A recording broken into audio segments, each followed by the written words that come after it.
నేను కానీ మా టీం కానీ మిమ్మల్ని లైక్ చేయమనలా, సబ్స్క్రైబ్ చేసుకోమనలా. చిన్న ఛానల్, కొత్త ఛానల్ అయినా కానీ మిమ్మల్ని సబ్స్క్రైబ్ చేసుకోమంటలా మేము. భారత్ మాతాకి జై ఒక్క కామెంట్ అడుగుతున్నాం, ఒకే ఒక్క కామెంట్.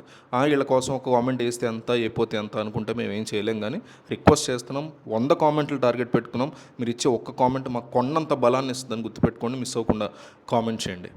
ఇక గడిచిన కొన్ని సంవత్సరాలుగా ప్రపంచవ్యాప్తంగా జరుగుతున్నటువంటి పెను మార్పులు చూస్తే ఏదో తొందరపాటుతో జరుగుతున్నవి కావని అర్థమవుతుంది. చారిత్రక పరివర్తన అయితే నడుస్తుంది.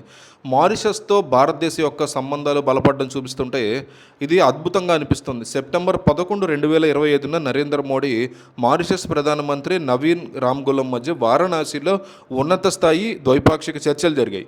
ఈ చర్చల్లో ఇద్దరు నేతలు కూడా సంబంధాలు బలోపేతం చేసుకోవడమే కాకుండా 4 ముఖ్యమైన ఒప్పందాల మీద సంతకాలు చేశారు. వీటిలో అతిపెద్ద విషయం ఏంటంటే మారిషస్కి $80 మిలియన్, సుమారు 5,600 కోట్ల రూపాయలు ఆర్థిక సహాయం అందిస్తాము అని భారతదేశం హామీ ఇచ్చింది.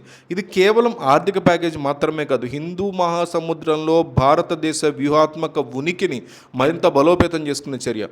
ఇరు దేశాల యొక్క సాంకేతికత, డ్యూయల్ ఎకానమీ, సముద్ర ఆధారిత ఆర్థిక వ్యవస్థ, మౌలిక సదుపాయాలకు సంబంధించినటువంటి భాగస్వామ్యాన్ని పెంచుకోవడం, దీనికి కూడా అంగీకరించారు. మోడీ దీని గురించి మాట్లాడుతూ భారత్ మారిషస్ సంబంధాలు కేవలం రాజకీయ ఆర్థిక సంబంధాలు మాత్రమే కాదు, సాంస్కృతిక, చారిత్రక వారసత్వంతో ముడిపడి ఉన్నాయి అని చెప్పారు. ఇందులో ఆసక్తికర విషయం ఒకటి బయటపడింది.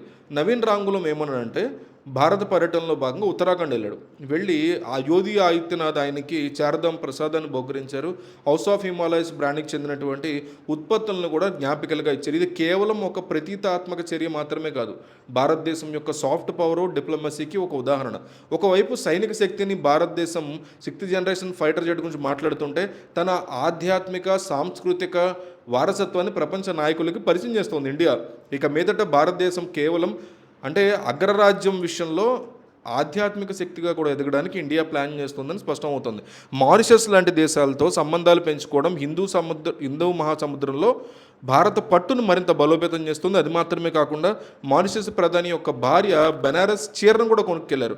తమ దేశంలో బనారస్ చీరల యొక్క దుకాణాన్ని కూడా స్టార్ట్ చేయడానికి ఆమె ప్లాన్ చేశారు. దీన్ని బట్టి మారిషస్లో భారతీయ వస్తువులకి, ఎస్పెషల్లీ బనారస్ వస్తువులకి ఇది అవకాశం వస్తుందనేది అనిపిస్తుంది. చిన్న విషయాలు అనిపించుకొని భారతదేశం యొక్క సాఫ్ట్ పవర్ డిప్లొమసీలో ఒక భాగం ఇది. బనారస్ చీరలు భారతీయ సంస్కృతికి ఒక గుర్తింపు. వీటిని మారిషస్ లాంటి హిందూ మహాసముద్రంలో ఉన్నటువంటి ఒక ముఖ్యమైన ప్రాంతంలో ప్రచారం చేయడం అనేది మన సంస్కృతిని విస్తరించడం కానీ, చేనేత వ్యాపారాలకు కానీ, చేనేత కార్మికులు కూడా బెస్ట్.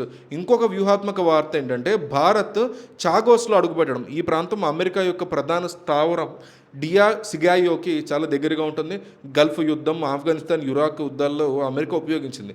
అంటే భారతదేశం దశాబ్దాలుగా పెద్ద పెద్ద దేశాలు కలలుగన హిందూ మహాసముద్రంలో ఒక స్థానాన్ని ఈరోజు సాధించుకుంది. చాగోస్ దీవుల్లో భారతదేశం అడుగుపెట్టింది. ఈ అడుగు మామూలు విషయం కాదు. అంటే ఇక్కడే అమెరికా యొక్క అత్యంత వ్యూహాత్మక నౌకాస్థావరం డియాగో గార్సియా ఉంది. సో గల్ఫ్ యుద్ధం, ఆఫ్ఘనిస్తాన్, ఇరాక్ వద్ద యుద్ధాల గమనాన్ని మార్చడంలో దీని పాత్ర చాలా పెద్దది. ఇప్పటి వరకు ఈ ప్రాంతం అమెరికా, బ్రిటన్ ఆధీనంలో మాత్రమే ఉంది. కానీ మారిషస్తో కలిసి ఇప్పుడు భారతదేశం తన వ్యూహాత్మక ఉనికిని చాటుతుంది. ఇవన్నీ కూడా ఒకవైపు ఇజ్రాయెల్, ముస్లిం ప్రపంచం మధ్య సంబంధాల్లో కొత్త మలుపులు చోటు చేసుకుని ఇదే టైంలో జరిగాయి. ఖతార్లో జరిగిన ఇస్లామిక్ సదస్సులో ఒక కీలక ప్రకటన ప్రపంచం దృష్టిని ఆకర్షించింది. ముస్లిం దేశాలన్నీ కూడా ఇజ్రాయెల్ యొక్క చర్యలను ఇక మీద ఉపేక్షించేది లేదు అని స్పష్టం చేశాయి. కొద్ది రోజుల క్రితం ఇజ్రాయెల్ ఖతార్ రాజధాని దోహా మీద వైమానిక దాడి చేసింది.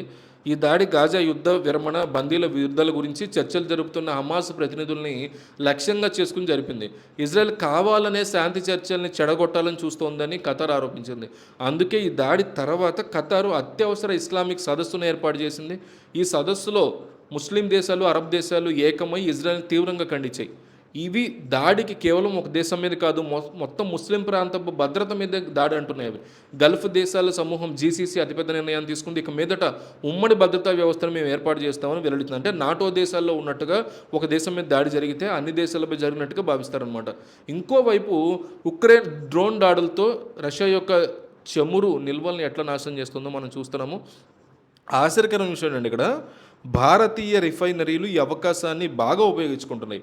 భారత్ అనుసరిస్తున్నటువంటి వ్యూహాలను అబ్జర్వ్ చేస్తే యుక్రెయిన్ దాడుల కారణంగా రష్యాలోని చాలా రిఫైనరీలు మూతపడ్డాయి. దీనివల్ల రష్యా దగ్గర ముడి చమురు ఉన్నా కూడా దాన్ని ప్రాసెస్ చేయడంలో ఇబ్బందులు ఎదురవుతున్నాయి. దాంతో రష్యాకి మిగిలిపోయిన ముడి చమురు అమ్ముకోవడం తప్ప ఇంకో ఆప్షన్ లేదు. సో ఇక్కడే భారతదేశం రంగంలోకి దిగుతోంది. దిగి భారతీయ రిఫైనరీలు ఈ ముడి చమురుని మొత్తం భారీ తగ్గింపు ధరలకు కొంటున్నారు. భారతదేశం యొక్క ఎక్స్పోర్ట్స్ గురించి కూడా శుభవార్త వచ్చింది. ఆగస్టు నెలలో మన భారతదేశ ఎగుమతులు నేరుగా 6.7% పెరిగి మర్చండైజ్ ఎగుమతులు $35 బిలియన్ దాటాయి. ఇది చాలా బిగ్ న్యూస్ అని చెప్పుకోవాలి.